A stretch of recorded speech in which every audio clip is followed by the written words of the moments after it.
म्हणून सर्व जाती धर्म समाज बांधवांना माहिती आहे की आज मराठ्यांवर वेळ आली म्हणून सर्व आमच्या पाठीशी उभी आहे. मराठा समाज हा सर्व समाजाचा मोठा भाऊ आहे. आजपर्यंत मराठ्यांनी देण्याचं काम केलेलं आहे. यानं याचं तोंड घेऊन त्या ओढेगोत्रीमध्ये बसायला नाही पाहिजे की आपली जी संस्कृती आहे एक तीळ 7 जणांनी खावा अशी आपली संस्कृती आहे. आपला जो बंधुभावाची जी संस्कृती आहे ही आपली जपली पाहिजे.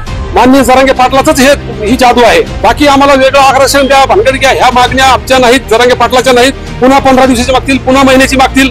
असं करत करत हे वर्ष होत आलेलं आहे की 288च्याच आता तयारी लागलं पाहिजे आणि त्याच पद्धतीने आता काम झालं पाहिजे. लोकांनी कोणाला पाडायचं जरांगे पाटलाचं ऐकून ते बरोबर केलेलं आहे, आपल्याला आठवत असं नाही. किंवा हे जे 2-4 ओबीसी नेते म्हणतात ना स्वतःला, यांना सांगतो 288 पैकी एकही सीट महाराष्ट्रात मराठी लागू देणार नाही त्यांचं. नमस्कार, स्वागत आहे आपलं युट्यूब चॅनलमध्ये. आज आपल्या सोबत आहेत परतूर इथून आलेले मराठा आंदोलक आणि नाशिक येथील येवला इथून आलेले आंदोलक.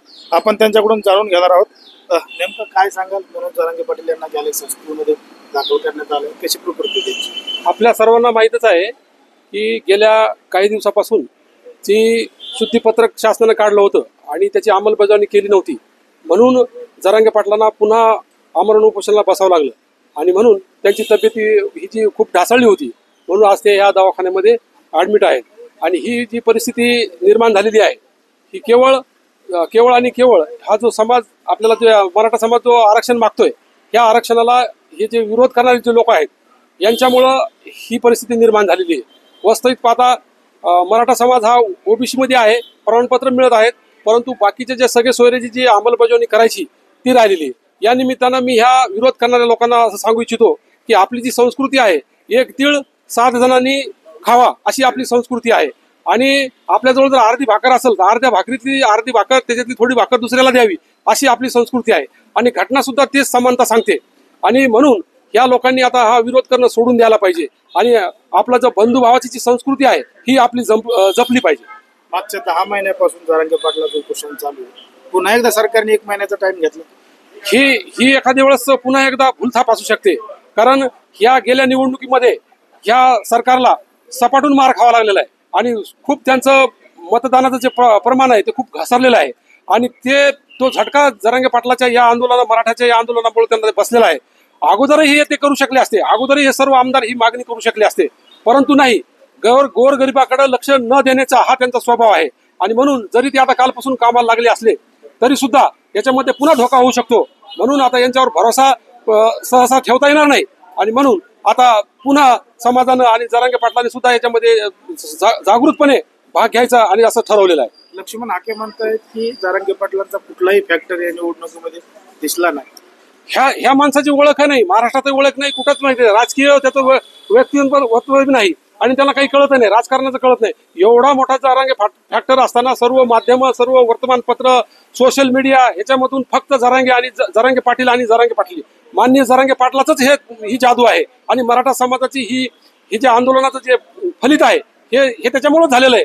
याला कोणीतरी सांगायला पाहिजे, नाही तर त्यांनी कुठंतरी त्यांनी जाऊन शिकायला पाहिजे, नाही तर एखाद्या तीर्थस्थळाला जायला पाहिजे. यानं याचं तोंड घेऊन त्या ओढेगोत्रीमध्ये बसायला नाही पाहिजे आणि विनाकारण लोकांची माथे त्याने भडकू नये हा संदेश आम्ही त्यांना यावेळी देऊ इच्छितो. त्यांनी सुद्धा मागणी केली आहे की सरकारने काही करून त्यांना ओबीसी मध्ये घेऊ नये, त्यांना जे स्वतंत्र आरक्षण आहे तेच दिलं पाहिजे. स्वतंत्र आरक्षण त्याच्यावर आमचा भरोसाच नाही ना, ते टिकतच नाही ना. कोर्टात गेलं की ते उडणारच आहे, हा इतिहास आहे.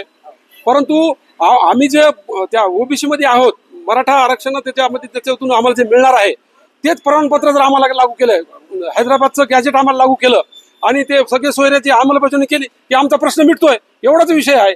बाकी आम्हाला वेगळं आकर्षण द्या, भानगड घ्या, ह्या मागण्या आमच्या नाहीत, जरांगे पाटलाच्या नाहीत, मराठा समाजाच्या कुठल्याही ह्या मागण्या नाहीत. आणि म्हणून त्याचं जे म्हणणं आहे ते एकदम चुकीचं म्हणणं आहे. जरांगे पाटलांनी सांगितलं की जर आता ह्या 1 महिन्यात आरक्षण दिलं नाही, सगळ्या सोयऱ्याची मागणी केली नाही तर मग 288 जागेवर उमेदवार उभे केले जाते.